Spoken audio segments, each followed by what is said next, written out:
Motorsport seems like it would be pretty difficult to fix. With countless drivers from different teams and diverse backgrounds, it would be a massive challenge to get everyone in agreement about one particular driver who would take both the victory and the overall prize money.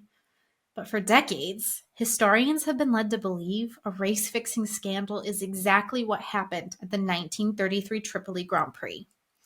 Shocking, right? Well, not quite.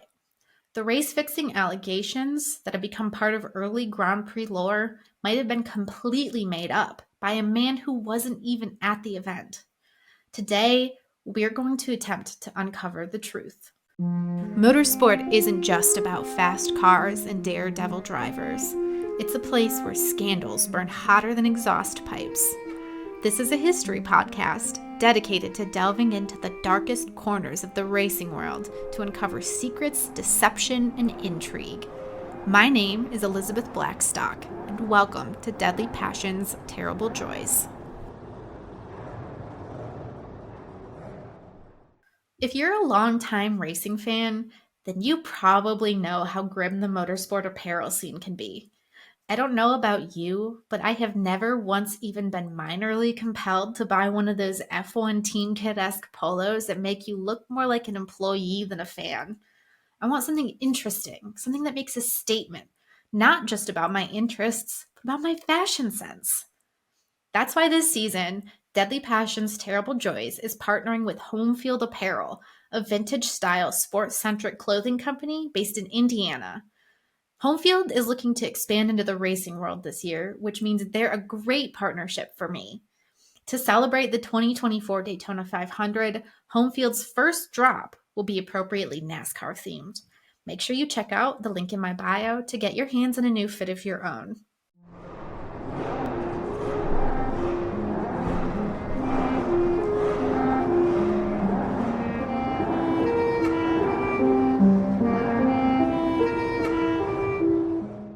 For many modern race fans, the early 1930s motorsport scene can seem like a whole new world. So before we delve into this particular tale of race-fixing intrigue, I want to make sure we set the scene. Before World War II, the concept of a professional racer was kind of unheard of. Motorsport's origins are largely traced back to wealthy individuals who got their kicks from spending money on an expensive car and either racing it themselves or giving it over to a more skilled driver. However, prize purses at the time were fairly small. The real moneymaker was appearance fees. Basically, if a track wanted a high-profile driver to show up at their event, they'd entice him with the promise that he'd be paid just for being there. In an era where reliability issues often prevented even the greatest drivers from finishing an event, starting fees were critical. Prize money was just an added bonus, and anything else you could eke out of a race weekend was a blessing. But what if there just so happened to be a race where there wasn't just prize and starting money? What if there was a massive lottery too? One that could net a lucky fan an additional sum? And what if that fan wanted to ensure that their driver would win? Surely that would encourage even more racers to turn up, to put on a good show, maybe to engage in a little tomfoolery. That is essentially what happened at the 1933 Tripoli Grand Prix. But let's back it up one more time to really understand how European motorsport found a foothold in Africa. Pre-war European motorsport was a very nationalistic affair. This was an era where cars were painted in the national colors of the teams that entered them. So that's why Italian entries like Alfa Romeo or Ferrari were both painted red, and why British teams were regularly painted a deep forest green. Anytime a race was playing out, you weren't just watching the skills of the drivers. You were also paying careful attention to the design and construction of each country's cars. Races were races, but they were also displays of national wealth, national industrial priorities, national technological innovations, and more. Plus, as the fervor for speed grew, racing also naturally became a great method of promoting tourism. A whole industry started to grow around these events, and the countries that were involved began to look beyond the confines of their own borders when it came to staging races. It's the same idea that would later encourage Cuba to host a race in Havana, a race that resulted in the kidnapping of Juan Manuel Fangio, which you can hear about in the first episode of Deadly Passion's Terrible Joys. It's also the mindset that gave us racing in Libya. Between 1911 and 1912, the Kingdom of Italy engaged in a war against the Ottoman Empire, the latter of which had control over a significant portion of Southeast Europe, West Asia, and North Africa. That included Libya, one of the North African states that border the Mediterranean Sea. Italy, though, claimed it was actually the rightful owner of Libya, and in 1911, it really ramped up its efforts to colonize the African state. The Italo-Turkish War ended when Ottoman Turkey surrendered its control of Libya to Italian forces in 1912. Those Italian forces immediately responded by trying to subjugate the populations of two Libyan colonies, Tripolitania and Cyrenaica. This led to a period of serious tension. As you can imagine, folks who had been living in contested territories like Tripolitania and Cyrenaica did not want to follow the harsh rule of the Italian colonizers. They kicked off their own resistance movement, and in response, the occupying fascist Italian forces waged a massive pacification campaign. They utilized chemical weapons, concentration camps, and mass executions to keep the colonized territory in line. Italian forces committed ethnic cleansing. They killed off local livestock, and they watched thousands of people die off thanks to the unsanitary conditions of their concentration camps. After 2 decades, a quarter of Cyrenaica's population had been killed. Despite its widespread terror campaign, Italy still wanted to utilize Libya to its fullest potential. Libya needed to find ways to pay its occupiers, and Italy wanted to earn more income by transforming the country into a tourist destination, perhaps one where tourists would decide to ultimately settle. What better way to encourage travel than with a race? There isn't really a ton of information about the initial Tripoli circuit. Motorsport magazine cites its first in 1925 as being 44.18 miles long, only for the track to be shortened to 16.28 miles the following year. There's really only a very rough layout of the track available and no indication of where the start-finish line was, nor the direction in which the race was run. We do know that those first events were organized by the colony's governor, General Emilio de Bono, and we know that the first few runnings were also something of a hot mess. Racers, fans, and tourists alike did take initial interest in the Tripoli Grand Prix, but ultimately the races were financial failures. The 1929 race only managed to take place because General de Bono personally fought for it. But in 1930, it seemed as if Tripoli was doomed. Only 12 cars turned up to compete at the Grand Prix. Fans were nowhere to be found. Then, promising driver Gaston Brilli-Peri was killed after crashing heavily on a poorly paved left-handed bend. Brilli-Peri hit an embankment and was ejected from his vehicle. The fallout from that death meant the 1931 race was canceled, and there was very little motivation to revive the event in 1932. By this time, though, Tripoli had actually begun to attract more interested tourists and residents, and it even had its own auto club. Egidio Sforzini, the president of that club, decided now was a great time to try again. While the initial Tripoli Grand Prix were held on a street circuit, Sforzini decided that what the event truly needed was a purpose-built European-style track, effectively a state-of-the-art course that would serve as a much more attractive prospect for drivers and fans than a roughshod public road. He gained the support of De Bono, who chose to offer his full backing to Sforzini in the creation of Tripoli's new Malhala Lake track. Paired with the support of then-Governor De Bono, Tripoli was set to become a mainstay on a yearly motorsport calendar. The new 8.165-mile permanent track was built in a salt basin near the Malhala Air Base, and it was a marvel of a circuit. Its most eye-catching feature was a brilliant white concrete tower constructed across from the front stretch grandstands. Those grandstands could hold 10,000 people. Some grandstands included cantilevered roofs, while the rest of the track was decorated with formal gardens and cut stone landscaping. On top of that, the track had ample start line lighting, a state-of-the-art photoelectric timing system, and an anticipated top speed of over 200 miles per hour. If you were a motorsport fan, the Valhalla track had become a must-see spectacle. Then, in 1933, after 2 years without a race, Tripoli was once again set to host a Grand Prix. But into that promising start came a very compelling concept from an Italian auto journalist. Rather than just host a mere race, why not turn the whole thing into a lottery? In 1930, as a way to raise money for local state hospitals, Ireland introduced something called the Irish Sweepstakes. In it, people would purchase a lottery ticket, and their stub was then drawn from a barrel and matched to the name of a horse running in a major Irish or British race. If one of those horses won, the ticket holder would earn a handsome prize. But of course, a significant portion of the ticket earnings ended up lining the pockets of sweepstakes organizers. Italian journalist Giovanni Canestrini had an idea.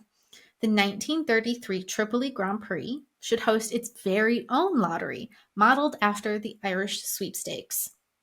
Canestrini, though, wasn't just any old journalist. He was the editor of La Gazzetta dello Sport, which was the most popular sporting magazine in Italy. He had close ties to many Italian racing magnates, men like Enzo Ferrari, who was known to pawn off particularly juicy scoops just to Canestrini in exchange for certain favors, such as perhaps Canestrini reporting on a total rumor in order to force an automaker to reach out to Enzo and offer favorable financial and technical support. When Canestrini pitched the idea of the sweepstakes, then plenty of people were listening. First, Canestrini took the idea to Governor Emilio de Bono. The two men were old friends from the Great War, and that only helped de Bono give his approval to the idea. However, because Libya was an Italian colony, they needed many more seals of approval before any lottery could actually take place. De Bono pushed the idea up the ranks, and soon after, Italian fascist dictator Benito Mussolini himself declared the idea a favorable one. Then, in August of 1932, the idea received the official go-ahead when Italy's King Vittorio Emanuele III authorized the lottery via Royal Decree 1147. The Lottery de Milioni became the official name of the lottery, which accompanied the race, the Corsa de Milioni. Lottery tickets first went on sale in October of 1932 for a very small fee, somewhere between 11 and 15 Italian lira. Consulting the historic exchange rates, in 1933, $1 was equivalent to about 15 lira. Converted into today's currency, that would be about $25 per ticket. Not a bad deal, and the prize purse was huge. The lottery worked like this. Anyone in Italy could buy a ticket. Then, 8 days before the race organizers, supervised by Governor Pietro Badoglio, would draw 30 tickets.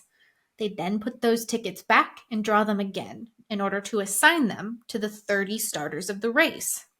If your driver won the race, you would earn 3 million lira. If your driver took second, you'd get 2 million. If your driver was third, you'd get 1 million. Everyone else was just out of luck. It's a little tough to know exactly how much money was raised, but Canestrini claims it was around 15 million lira. He says that 6 million was set aside for the prizes, though the exact figures that were given out as prizes are a little hard to pin down.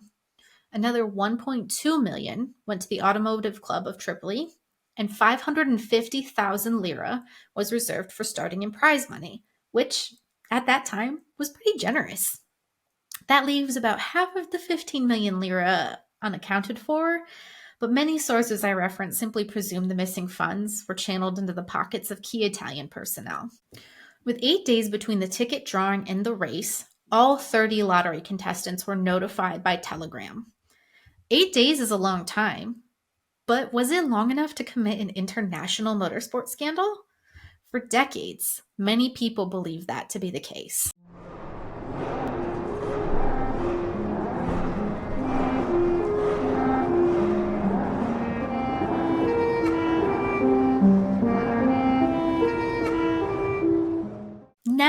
covered our bases, let's really look into the Tripoli fixing allegations that motorsport enthusiasts have been led to believe for decades, and figure out why there are several different versions of this story that get passed around.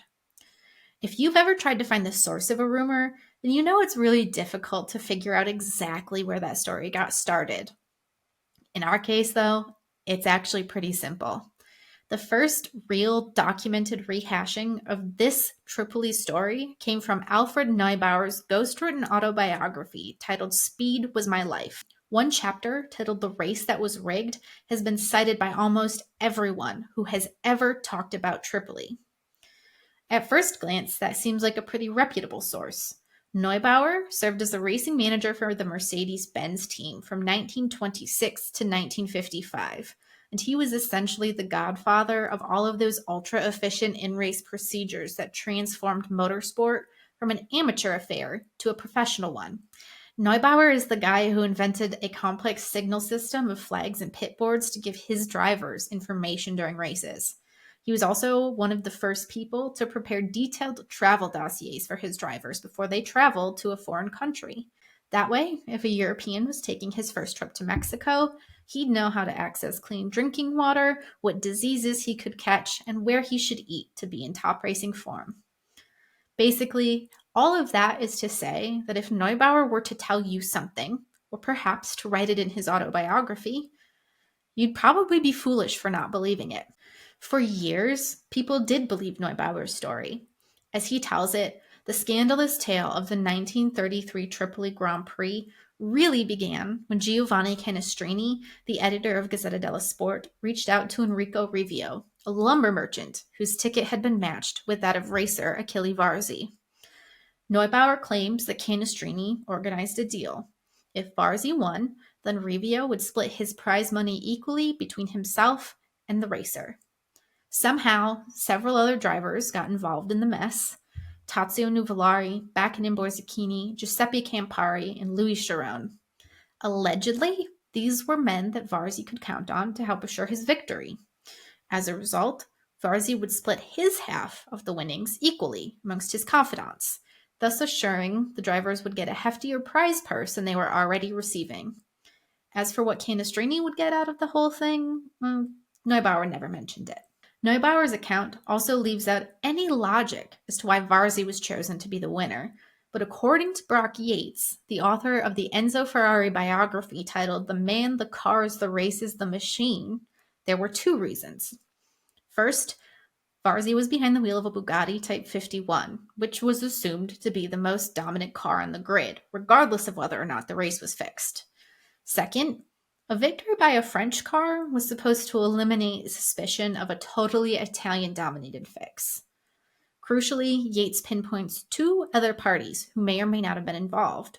First was Enzo Ferrari.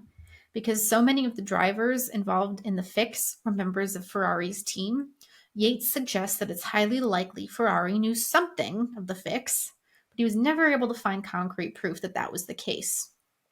Further, Yates also makes a point of noting that English driver Sir Henry Tim Birkin was pointedly not involved, either because he was morally opposed to the whole ordeal or because his competitors didn't really even view him as a threat. The biggest challenge to Varzi's alleged dominance campaign was supposed to be qualifying. The entries on the grid didn't line up in a qualifying order, they lined up in order of drawing of ballots, which meant the whole grid was shuffled. By the end of lap 1, something unexpected was happening. Tim Birkin had not only taken the lead, but he had begun to build an impressive gap over the pack duking it out behind him. Nuvolari sat in second, with Campari, Varzi, Luigi Fagioli, and Borzacchini all duking it out behind him. If you trust Neubauer's perspective, then Birkin was fast because the Italian drivers weren't keen on stressing out their cars. The Tripoli track was expected to be both fast and harsh in ways that were likely to damage the cars. Plus, just to throw another monkey wrench into the whole ordeal, Neubauer alleges that the men involved in the fixing scandal also had a hand in issuing a ridiculous pit stop rule that forbade more than one person from working on one car. That is, allegedly, because Italian drivers realized Birkin was much quicker in practice than he was supposed to be. Because the Maserati team had arrived with just one mechanic to service the two cars, and because that mechanic would automatically be assigned to Campari, Birkin was stuck with a local mechanic who turned out to be a drunk.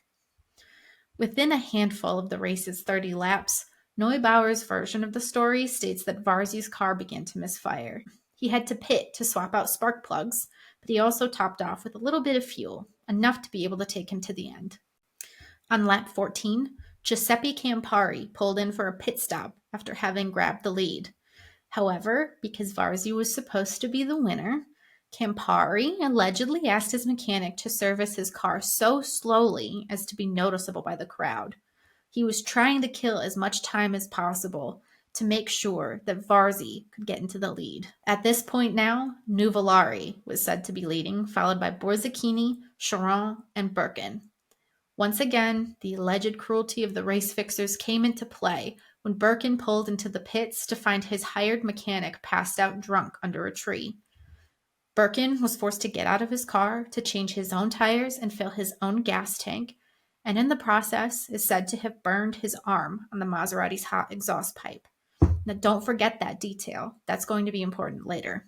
During the pit stop process, Chiron also managed to lose a ton of time, but Nuvolari and Borzacchini were still in the top two positions as Varzi rocketed along behind them, desperate to catch up.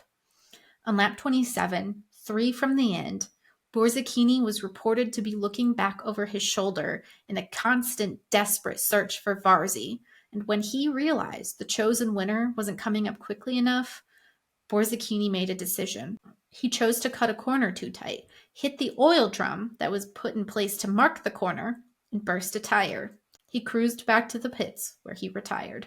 Finally, all that was left was Nuvolari's 20-second lead. But Varzi began to notice that his crazed pace had used up way too much fuel, and he was going to run out before the end. He slowed, and Nuvolari apparently carried on so quickly that he very nearly lapped Varzi. So Nuvolari did something ridiculous. He pulled into the pits for a stop that seemed to stretch on endlessly and have no purpose. He seemed to go all out afterward, trying to chase his competition, while Campari also retired, citing a loose fuel tank as a very questionable excuse. On the last lap, Neubauer's story gets even more absurd. As Varzi drastically slowed his pace to save fuel, Nuvolari was forced to pass his fellow Italian driver or else give up the whole plot. Varzi was able to switch on his Bugatti's reserve fuel tank soon after, but Nuvolari was still craning his neck and looking behind, trying to catch a glimpse of the chasing Varzi. Then, allegedly, Nuvolari did something ridiculous. He pulled to a stop on the final straight, claiming that he had run out of fuel. He screamed and screamed for his mechanic to slosh just a little bit more into the tank, after which point he got started again. But all that messing around had had its desired effect. Varzi cruised by to finish 0.2 seconds ahead of Nuvolari, while Birkin finished third. The race fixers had come out on top, and as if to further prove their guilt, Neubauer said that Varzi, Nuvolari, and Borzacchini were all spotted sipping expensive champagne in their hotel after the race. The morning after, Tripoli's sporting authority held a special session to claim that a certain selection of drivers had organized a fixing scandal, and that those drivers should not only be disqualified from the race, but should also have their competition licenses revoked. According to Neubauer, no one would dare fathom a world in which the greatest drivers in Europe had their licenses withdrawn. Instead, those drivers were merely given a warning, and the fixing scandal was tucked neatly away in the history books. Well, almost. One problem still remained in the form of Sir Tim Birkin. That burn he received on his exhaust pipe during the pit stop proved to be fatal. Birkin died a few months later after battling a long illness, perhaps a blood infection, that supposedly resulted from his contact with the hot pipe. Because Neubauer's recounting places so much emphasis on the race-fixing drivers forcing the change of rules that resulted in Birkin having to hire an ineffective mechanic, the implication is that those now rich drivers were entirely to blame for the death of a promising sportsman. They had pulled off their scheme, but it had cost a man his life.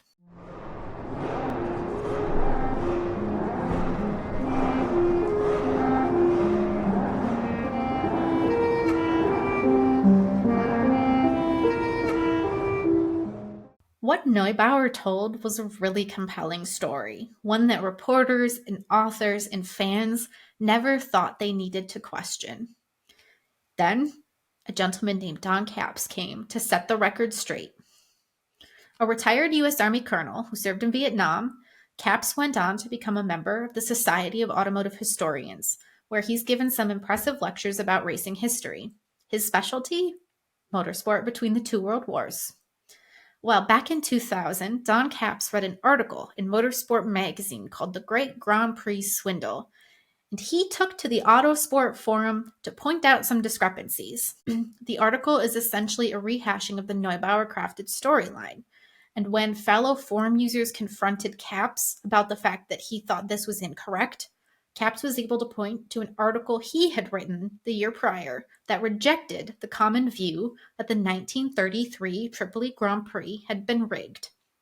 The commenters read what Capps wrote, and while they naturally challenged his sources, Capps was able to back everything up with a citation and a reason. 12 years later, Motorsport magazine finally righted that wrong. Citing Capps, journalist Doug Nye shares Neubauer's version of the much-debated Tripoli race and goes on to point out the evolution of various views of the event.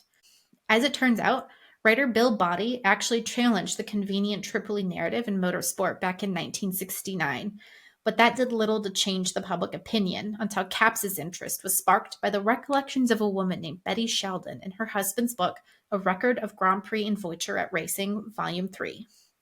Slowly, a handful of dedicated researchers really began to piece together the truth of the Tripoli Grand Prix. First and foremost, I want to point out one initial discrepancy that I've noticed between the Capps and Neubauer version of the story. Neubauer alleges that journalist Canestrini went directly to Italo Balbo, the eventual governor of Tripoli, with his ideas about a lottery, and that it was Balbo who quickly passed that information on to Mussolini. If you check the facts, though, that wouldn't have been possible. The timelines don't add up. Balbo did not take over as Governor General until November 1933, well after the May 7th running of the Tripoli Grand Prix. As a result, he likely would not have had the authority to begin formulating the lottery plan, nor would he have been able to use the lottery as a way to establish his authority in Libya. Certainly not when the track construction and lottery idea were coming to fruition well before 1933. Perhaps a minor sticking point for some, but for me that's huge. If Neubauer actually managed to have an insider's perspective on the Tripoli lottery, then this would be a strange mistake to make. But it's only the first in a series of other errors that are embedded in the status quo. It means essentially that we need to hold Neubauer's story up to a more critical light. For the first 8 runnings, the Tripoli Grand Prix was primarily an Italian affair. Big budget teams like Maserati and Alfa Romeo turned up in spades, but there were plenty of French entrants like Bugatti and Talbot.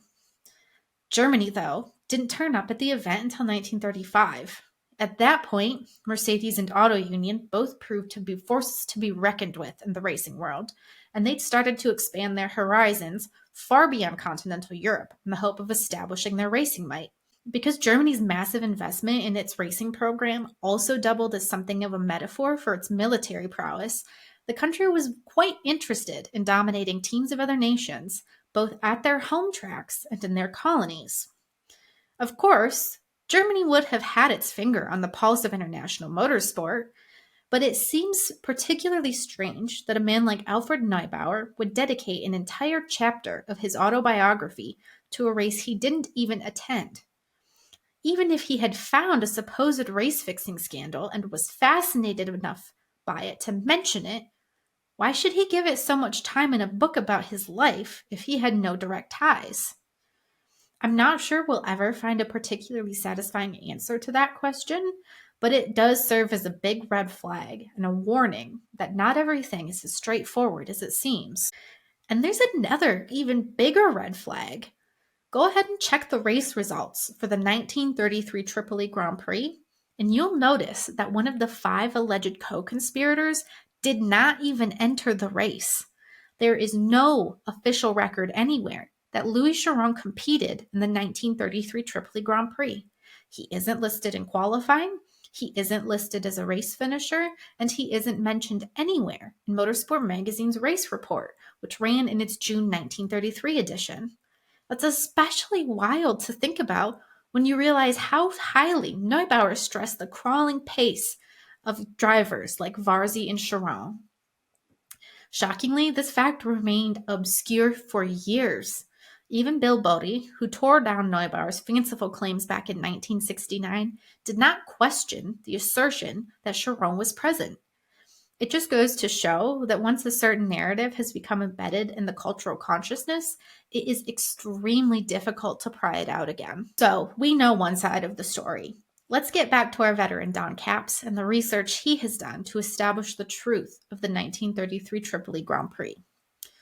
From what Capps has been able to unearth, he posits that on the actual day of the lottery drawing, Italian journalist Giovanni Canestrini conducted a meeting with 3 drivers, Tazio Nuvolari, Achille Varzi, and Baccanin Borzacchini.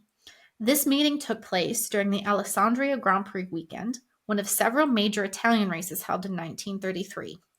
One source claims that Varzi says they only talked about their travel plans to Tripoli. Another source says that the drivers were already joined by their ticket holders, which would seem a little impossible. Canestrini, for his own part, says Varzi claimed the meeting was about the lottery. Whatever transpired at that first meeting in Alessandria is a bit of a moot point, because the real meeting began the following week in Rome. Nuvolari, Varzi, and Borzacchini joined Canestrini and the 3 ticket holders who had been assigned to those drivers. Canestrini is said to have mediated a conversation between the drivers and their ticket holders. Essentially, all 6 men agreed that in the event of one driver winning the race, all 6 men would equally split the prize funds. It's not totally clear how the lottery winners got involved. Some people suggest that Nuvolari told Canestrini to organize the group. Others suggest that Canestrini was the one who organized them of his own free will. Whatever the case, though, one thing is clear. The 6, as some began to call them, were not looking to fix the 1933 Tripoli Grand Prix. They were instead trying to, and I quote, find a formula which did not contravene the sporting rules. They wanted extra money, they wanted to divide that money amongst themselves, but they didn't want to break the rules to do it. Was it totally within the spirit of the regulations? No. But it also wasn't anywhere near illegal. It's also worth pointing out here that Achille Varzi's ticket holder wasn't actually a man named Enrico Rivio, as Neubauer told us. His ticket holder's name was Arduino Sampoli. Rivio wasn't even involved in this 6-man plan to share race winnings. That little plot also was not a huge secret. Canestrini wrote up an agreement that all 6 men signed, legally binding them to their word so that no one would suddenly decide to keep all of the lottery hoard to themselves at the last minute. The agreement was notarized and held at the Lavoro Bank in Rome. Again, what Canestrini got out of this whole deal is lost to time. The whole thing had become so publicized at this point that Enzo Ferrari apparently required Nuvolari to make a public statement that Ferrari himself was not at all involved in the arrangement, though it's not totally clear why he made that request. All of the big sporting magazines reported on this agreement between the 6. The drivers who weren't involved in the arrangement were also incredibly miffed. In fact, Giuseppe Campari, who was supposedly one of the co-conspirators according to Neubauer, and Tim Birkin were said to have made an agreement that they'd do everything they could to ruin the race for the so-called conspirators. Carlo Gazzabini, another racer in the event, turned down a similar offer from his lottery holder and even went so far as to make threats against the drivers involved. Apparently, Varzi's response to all of this drama was to say nothing but, "Do whatever you like, I will drive my own race." Now, there is one little sticking point. Canestrini claims that just before the race, Achille Varzi approached Tazio Nuvolari to hash out a few things. See, Varzi and Nuvolari had quite a rivalry over the years, and Varzi was afraid that in the heat of the battle, Nuvolari would forget all about their agreement and just try to take Varzi out, which would result in both of them losing money. Apparently, Canestrini was the one who decided to flip a coin to determine which of the two men should cross the line first. Varzi won the coin toss, and Nuvolari was said to have agreed to the terms. Borzacchini was not consulted. But it's also not clear that Canestrini's coin toss story holds any water. No one else has ever mentioned it, and like Neubauer, Canestrini did have a penchant for adding a little bit of flair to his stories. If it was true, it would absolutely constitute a race-fixing scandal, but not of the same nature that Neubauer claimed. And we also can't forget the Tripoli Grand Prix itself, the race that seemed so pointedly fixed in Varzi's direction. As you can imagine, it wasn't quite as Neubauer told it either. Tim Birkin did indeed the initial part of the first lap, but Campari quickly overtook him. Luigi Fagioli stopped for a spark plug change, and Varzi had to nurse his Bugatti around the Valhalla circuit because his mechanics had overfilled his oil sump. That put one of his engine's 8 cylinders out of commission, at least until the oil burnt off. Campari's suspicious retirement due to a loose fuel tank actually wasn't so suspicious. On lap 14, Campari pitted because his oil tank had started to come loose, which meant his engine wasn't getting lubricated. His mechanic tried to strap the oil tank back in place with a rope, but Campari was forced to pit 2 more times until a total lack of oil caused his engine to fail. He didn't retire in order to give Varzi or Nuvolari an advantage, as Neubauer claimed. In fact, he was desperate not to give them that advantage, and he destroyed his engine trying to stay on the track. If you recall from Neubauer's story, lap 14 was also when Birkin pitted. Capps verifies this claim, but he notes that no one at the time reported anything especially weird about the stop, other than Birkin burning his arm on the exhaust pipe. But it's also likely that that wasn't really a big deal, because that was a fairly standard injury during pit stops in those days. After Campari's first stop, Nuvolari swept into the lead, then pulled into the pits on lap 23. Most reports of that day indicate that a full stop was taking somewhere between 2 to 4 minutes, but Nuvolari essentially pulled a splash and dash. 20 seconds after coming to a full stop, he was back on the track with just a little extra fuel in his tank. Varzi had inherited the lead, and Nuvolari took off trying to catch him. For a moment, it even looked as if Nuvolari might actually beat his competitor when Varzi's Bugatti suddenly slowed, showing signs of fuel starvation. The reality was that he'd actually fitted his car with an additional fuel tank in order to avoid having to stop during the race, and the switch between the primary and secondary tanks had not gone smoothly. And yes, the addition of an extra tank was totally legal. The Tripoli event was run on Formula Libre regulations, which meant that there were no weight, engine, or other restrictions on the car. As Nuvolari watched his rival struggle, perhaps if the coin flip deal had happened, maybe he assumed that it was off, and he could launch into action. He sliced the gap between himself and Varzi, then took the lead on the penultimate lap. According to Canestrini, Varzi and Nuvolari were side by side, screaming at each other from their cockpits throughout most of those final 2 laps. But Varzi had the superior car. His Bugatti was able to both outbrake and out-accelerate Nuvolari's Alfa Romeo, and Varzi took advantage of that power in the final corner. Varzi ran Nuvolari wide, braked late, then shot into the lead. As the cars crossed the finish line, they were 0.2 seconds apart, and there was not one shred of suspicious evidence in sight. As for Birkin, it's still not entirely clear what happened to cause his health to deteriorate so rapidly. For years, many people thought that he just failed to treat his wound, which got infected and resulted in his death on June 22, 1933. However, as modern science has progressed, another possibility came to light. During the Great War, Birkin caught malaria while he was serving in the Middle East. Experts now posit that he suffered a relapse, perhaps even while he was in Libya. They believe he very well could have died of the disease even if he hadn't been burned, but that the burn, paired with a weakened immune system, was simply too much for Birkin's body. Further, there is no evidence that any driver specifically pushed for the strange rule that only one mechanic could work on one car during the race. Therefore, there's no blame to be assigned to anyone for Birkin's death. It was just a tragedy. The Tripoli Grand Prix ran until 1940. In 1935, German manufacturers competed in the race for the first time and secured 5 straight wins. One for Rudy Caracciola of Mercedes-Benz, one for Achille Varzi of Auto Union, and 3 in a row for Hermann Lang of Mercedes. In 1940, the only factory teams that turned up to the event were Alfa Romeo and Maserati. As a result, Giuseppe Farina won behind the wheel of his Alfa. After the onset of World War II, the race was never held again.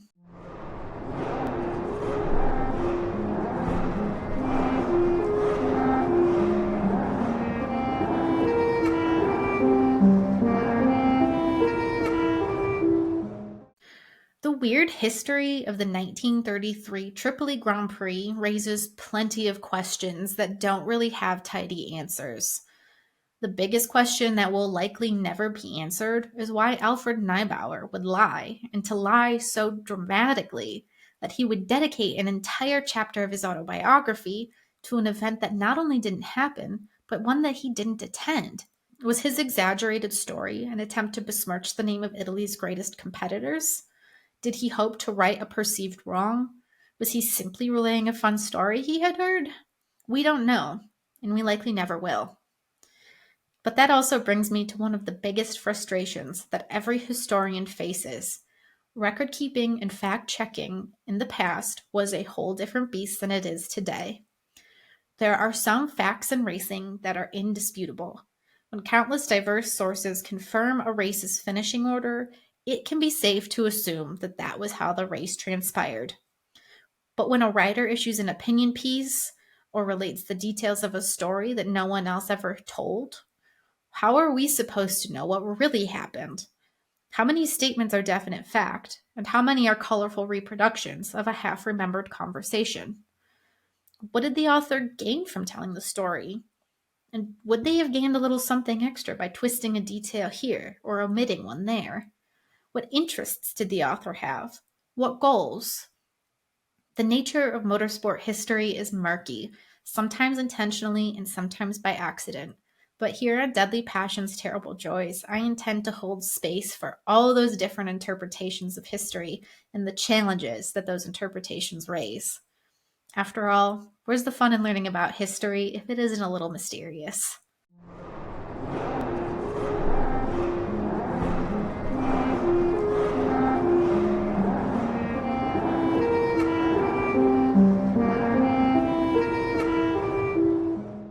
Thank you so much for tuning in to this episode of Deadly Passions, Terrible Joys.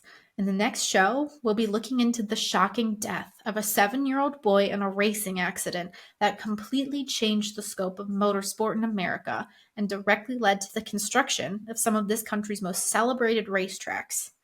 It is a death that has tragically been forgotten. If you enjoyed this episode, please subscribe to the show, give it a great rating, and leave a review. Plus, if you're hungry for more, make sure to subscribe to the Deadly Passions Terrible Joys Patreon. Tiered patrons get exclusive access to weekly blog posts and newsletters, doing deep dives into big events, both past and present. Plus, if you want to send me an email, I have an address for that. Deadly Passions Terrible Joys, all one word, @gmail.com. Plus, do not forget to check out Home Field Apparel. Sign up for subscriptions. Let them know that you are interested. They have a handful of gorgeous motorsport merch drops coming all year long, and I promise you are not going to want to miss them.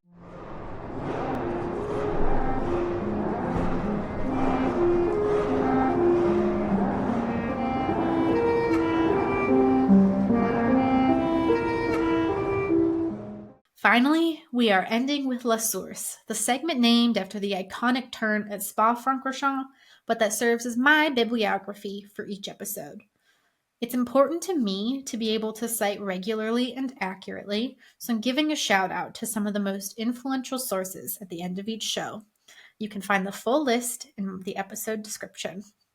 This week, I want to give a huge shout out to Motorsport Magazine's incredible digital archive. This allowed me to quickly access race reports for all of the Tripoli Grand Prix, as well as the discourse that evolved around the 1933 event. These came from authors like Bill Body, Mark Hughes, Dennis Jenkinson, and Doug Nye. I also have to pay special recognition to Don Capps. It was his tedious research, his Atlas F1 article, and his regular insistence on setting the record straight via letters to Motorsport that has actually provided us with a challenge to Alfred Neubauer's once readily accepted narrative. Capps' push to set the record straight is a great reminder to all of us to dig a little bit deeper into all those racing stories that seem a little too sensational to be true.